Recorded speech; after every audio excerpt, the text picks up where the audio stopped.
Before the world pulls you into its noise, take a deep breath and call your soul back home. Most of us wake up only to fall asleep again, not in bed, but in life. We open our eyes yet remain trapped in the loop of scrolling, comparing, rushing.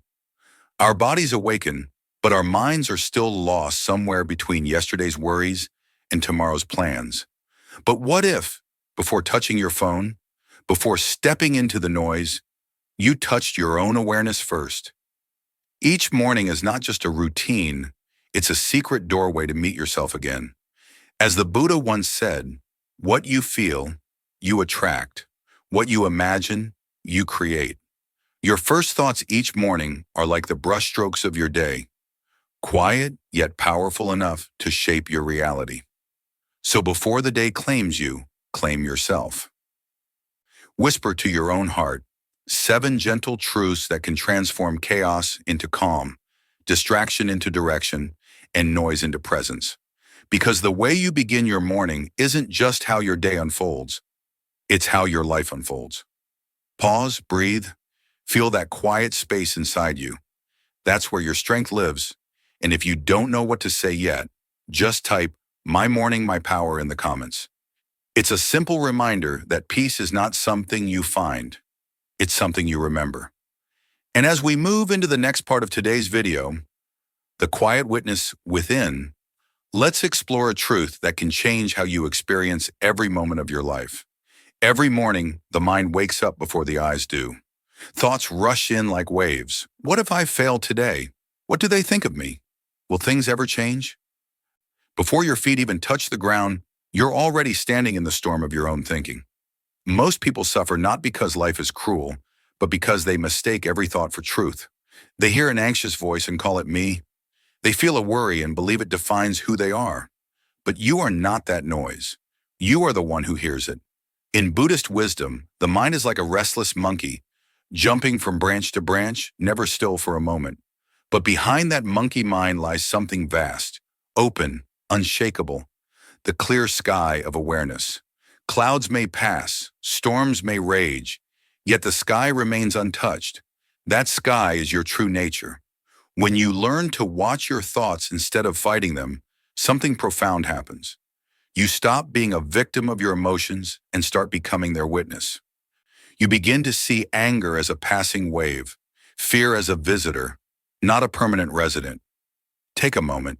Imagine your thoughts as leaves floating on a river. You can chase them, or you can sit on the bank and watch them drift by. That quiet watcher, the one who sees, is who you really are. The more you practice this gentle awareness, the less power your thoughts have over you. Even anxiety loses its sharp edge when met with understanding. Peace doesn't come from controlling your mind. It comes from no longer being controlled by it. So tomorrow morning, before you rise, listen carefully. Notice the first voice that speaks, and instead of reacting, simply say within, I hear you, but I am not you. That single realization is the beginning of freedom, the kind of freedom no one can take away. Because beneath every thought, beneath every emotion, there's a quiet witness, and that witness is you. And as we move gently from the stillness of observing our thoughts, we enter the next part of today's journey, the garden within. Because once you realize you are not your thoughts, a deeper question appears. If I am not my thoughts, then who am I? Every morning, many of us wake up to a quiet whisper that says, you're not enough. You should be more successful, more beautiful, more productive. You scroll through other people's lives and feel the ache of comparison, as if everyone else is blooming while you are left behind. But what if the truth is the opposite? What if nothing outside you can complete you because you were never incomplete? In Buddhist wisdom, suffering begins the moment we believe fulfillment lives somewhere else. In the job we haven't achieved, the person we haven't met, the future we keep chasing. But peace begins the moment we realize everything we need, we already have. Think of a tiny seed. It doesn't look like much, just a small shell, fragile, silent. Yet within that seed lies an entire forest. The tree, the branches, the roots, the shade, all of it already written in its core. It doesn't go searching for the forest. It simply unfolds into what it was always meant to be. You are that seed. Inside you lives patience, compassion, resilience, creativity, a whole universe waiting to unfold. But you can't hear that truth when you keep listening to the noise of not enough. Modern life trains us to seek validation, the next achievement, the next like, the next goal. We chase the horizon, forgetting it was never meant to be caught. And so we run endlessly, wondering why peace feels so far away. The spiritual path isn't about becoming more, it's about remembering what's already there. You were born whole. You were born with the same stillness that moves mountains and opens flowers. You just forgot. Take a moment now. Place your hand on your chest, breathe in deeply and whisper to yourself, I already have what I need. Notice how the body softens, how the heart feels less hurried. This is what happens when you stop fighting life and start aligning with it. The truth is, you don't need to find yourself. You need to return to yourself. The love you're seeking, the peace you're chasing, the strength you're waiting for, they've been quietly living inside you all along. So tomorrow morning, before reaching for your phone or your plans, reach inward. Because the garden you've been searching for outside is already blooming within. When we finally remember that everything we need already exists within us, something beautiful begins to happen. The noise of the world starts to lose its power. And that's where we'll go in today's next reflection. The still center. Nothing outside can move you. Every morning, the world awakens with its noise. Expectations, demands, anger, comparisons. The mind begins to absorb that chaos, and before we know it, we let the outside world define our inner weather. But peace doesn't disappear because of what happens outside. It fades only when we hand over our calm to things beyond our control. True peace is not about escaping the storm. It's about standing right in the middle of it and remaining still. Not indifferent, not numb, but deeply aware. Awareness is what separates reaction from freedom. When someone speaks harshly, we can pause instead of absorbing their emotion. When life feels unfair, we can breathe instead of blaming. Because the power to disturb us doesn't lie in others' actions. It lies in how we receive them. In Buddhist teaching, the mind is often compared to water. If you keep shaking it, it becomes cloudy. If you let it rest, it reflects the sky. That reflection is peace, not silence, but clarity. Clarity that allows us to see things as they are, without adding stories of fear or judgment. When we stop fighting every wave, we realize the water has always known how to return to calm.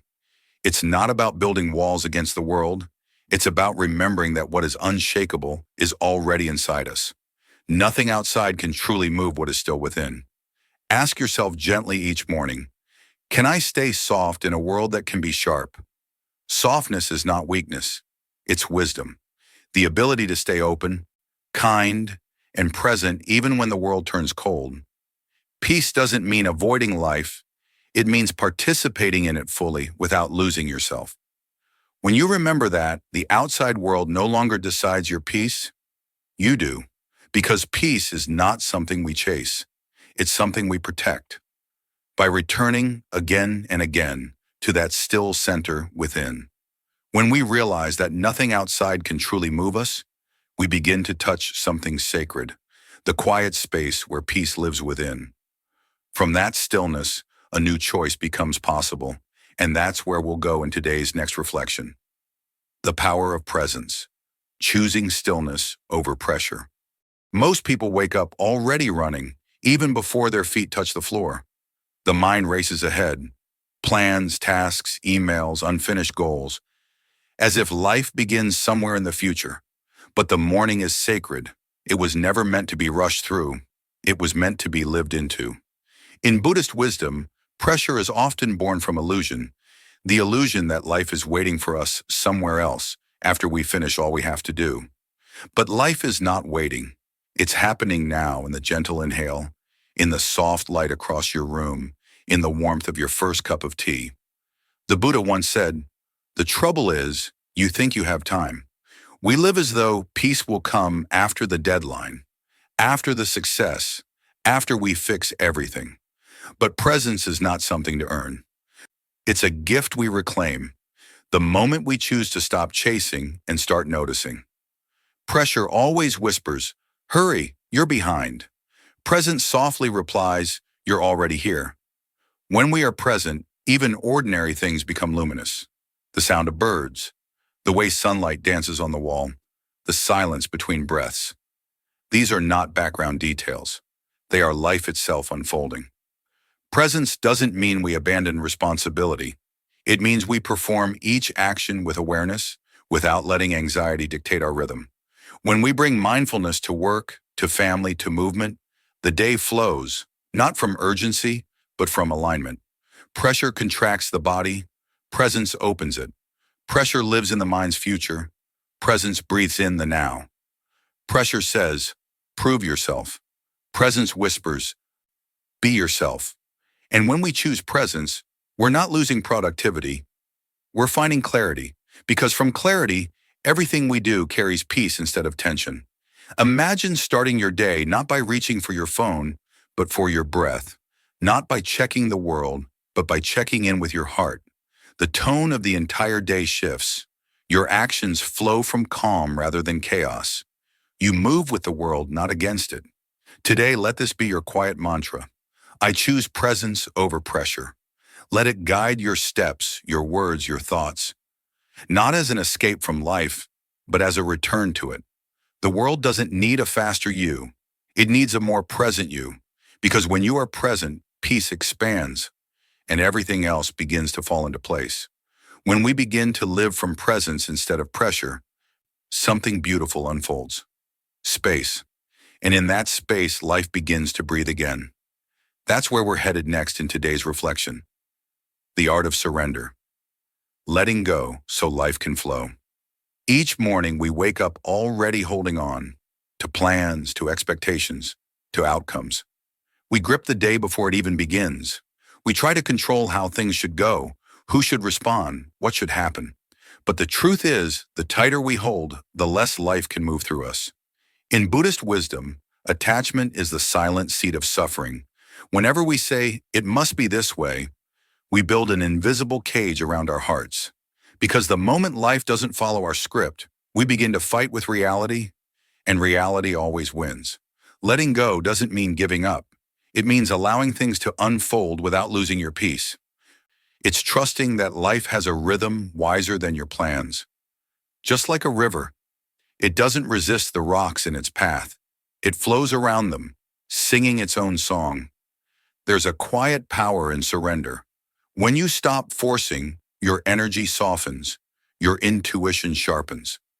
Suddenly, what once felt heavy starts to move again, naturally, effortlessly.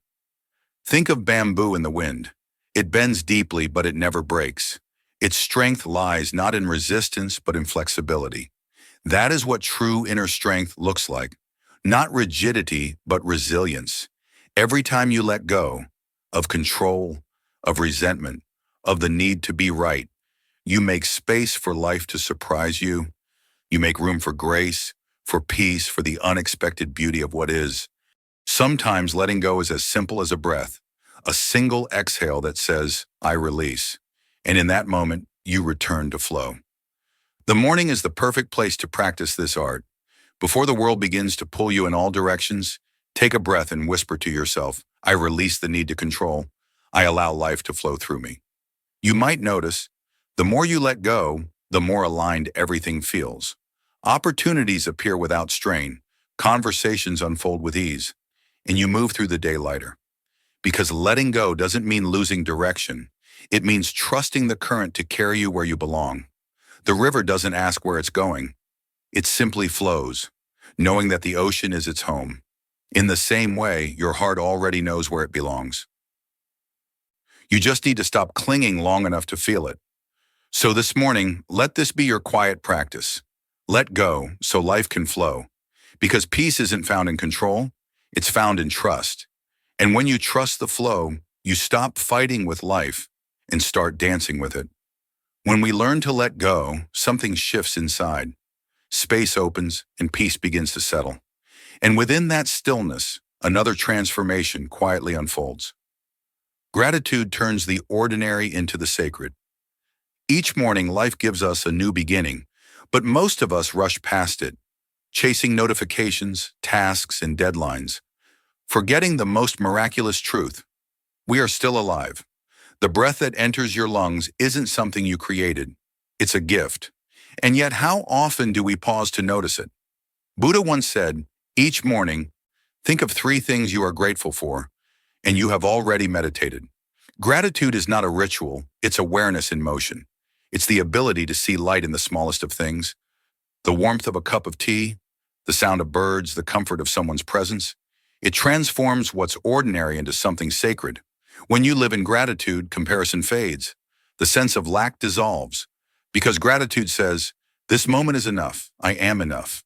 You stop measuring your life by what's missing and start cherishing what's here.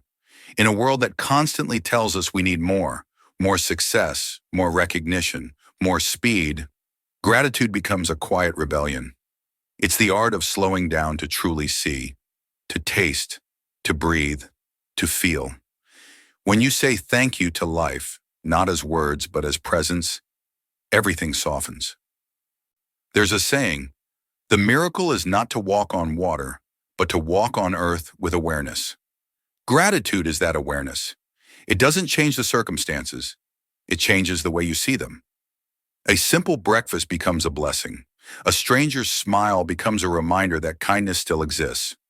Even challenges become teachers, showing you where your strength is born.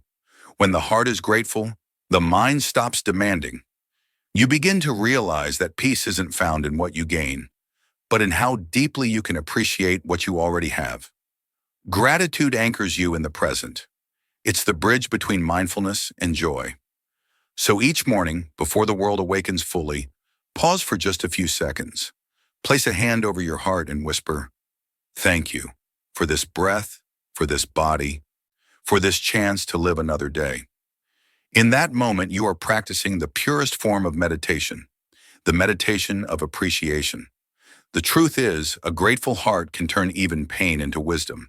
It can turn an ordinary sunrise into a spiritual awakening. Because gratitude doesn't need perfection, it only needs presence. So today, begin your day not with worry, but with wonder.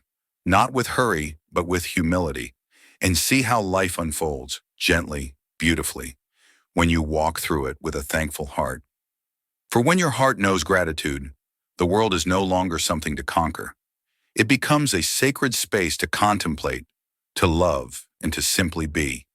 After gratitude opens the heart, there's a quiet stillness, a pause where you realize that peace isn't something to chase, but something that renews itself. And in that stillness, something whispers softly, every morning is a new beginning. So as we continue our journey, we'll move to the next truth. Each morning is a new beginning. When the sun rises, it doesn't ask what the night was like, whether there was rain, thunder, or darkness. It simply shines. And that's what awakening means. Not denying what came before, but allowing light to return. Every morning carries a secret invitation, the universe quietly saying, start again. Start again in how you see yourself. Start again in how you forgive. Start again in how you breathe. Morning is sacred not because it's new, but because it reminds you that you can be new. You can let go of the story that says, I can't, I failed, it's too late. Life is never tired of offering you another chance. Buddha once said, no one can step into the same river twice. The river of time flows endlessly, and you too are not the same person who woke up yesterday. You have seen more, felt more, understood a little deeper. Every day is a blank page, waiting for your awareness to write something truer. But to write something new, you must first set down the old pen, the pen of regret, of guilt, of endless what if. You don't erase the past, you outgrow it. So when you open your eyes each morning, before your thoughts rush in, take a single breath and say to yourself, this is my new beginning. Forgive yourself for the nights you forgot your worth. Forgive others who were also trying to find their way through the dark. The morning sun forgives the night. Can you? Every sunrise carries the same message. You are allowed to begin again, gently, quietly, and fully. You don't need a grand resolution. You just need the courage to show up differently. Today, let your morning be an act of faith. Faith that even after the hardest night, the light always returns. Faith that even if you've been broken, you can grow from the cracks. Faith that the simple act of breathing is enough to start over. So don't just wake up to life. Let the sunlight touch not just your face, but your soul. Because each morning isn't just another day, it's another chance to live with presence, forgiveness, and grace. Each morning is a miracle. Don't just wake up, truly begin. Maybe the real awakening was never about escaping the noise, but learning to stay still within it. These 7 morning truths are not just words to repeat. They are quiet anchors for the soul. They teach you how to stand in the middle of chaos and still choose peace, how to breathe when life rushes at you, and how to remember yourself when the world forgets to be kind. Peace isn't something you chase or find. It's something you remember. It was always there, beneath the noise, beneath the doubt, beneath the need to prove. Every time you return to stillness, you come home to that peace again. The beauty of this practice is that it doesn't ask you to be perfect. It only asks you to be present, to wake up each day not with pressure, but with awareness, to walk into the world not with fear, but with gentleness.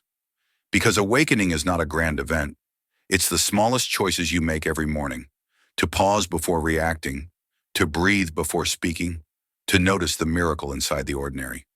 If you've made it here, take this as your sign. You are already awakening. Let today be the beginning of a softer way of living. Let your mornings be your temple, your breath be your prayer, and your awareness be your peace. Now I invite you, share in the comments. What is your morning truth? Which one spoke to your soul today? And if this journey touched something in you, promise yourself to return. Because in the next video, we'll continue to walk deeper into this art of mindful living, where every breath becomes a lesson, and every day, a quiet rebirth. Remember, peace isn't found, it's remembered. Until next time, breathe, begin again, and let your light be gentle.